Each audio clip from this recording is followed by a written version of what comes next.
മലയാളിയുടെ കൃഷിയറിവുകളിൽ ഏറ്റവും പ്രധാനപ്പെട്ട ഒന്നാണല്ലോ വാഴകൃഷി.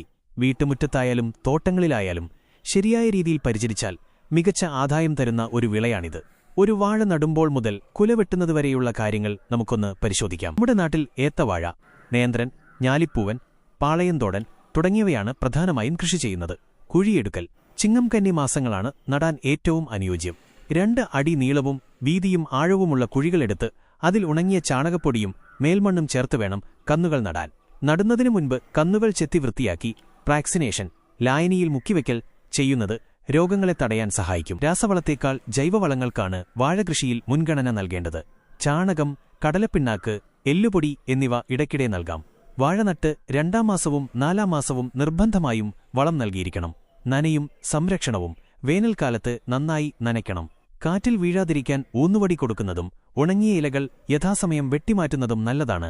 തടതുരപ്പൻ പുഴുവിനെതിരെ പ്രത്യേക ശ്രദ്ധ വേണം. ശരിയായ അകലത്തിൽ നടുകയും കൃത്യമായി പരിപാലിക്കുകയും ചെയ്താൽ ഏകദേശം 10 മാസത്തിനുള്ളിൽ നമുക്ക് വിളവെടുക്കാം.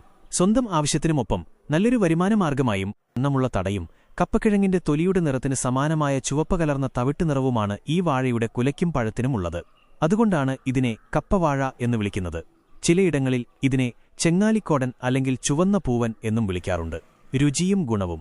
ഈ പഴം വളരെ രുചികരവും മാംസളവുമാണ്. വിറ്റാമിനുകളും ധാതുക്കളും ധാരാളമായി അടങ്ങിയിട്ടുള്ളതിനാൽ ആരോഗ്യത്തിന് വളരെ ഉത്തമമാണ്.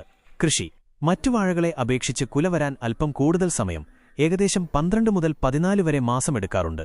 എങ്കിലും വിപണിയിൽ നല്ല വില ലഭിക്കുന്ന ഒരിനമാണിത്. പടലകളും ഹാൻഡ്സ് വലിപ്പമുള്ള കായകളും ഉണ്ടാകുമെന്നതാണ് ഇതിന്റെ പ്രത്യേകത. ഉയരം കുറവ്.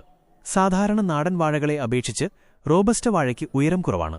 അതുകൊണ്ടുതന്നെ കാറ്റിൽ വീണുപോകാനുള്ള സാധ്യത കുറവാണെന്നത് കർഷകർക്ക് വലിയൊരു ആശ്വാസമാണ്.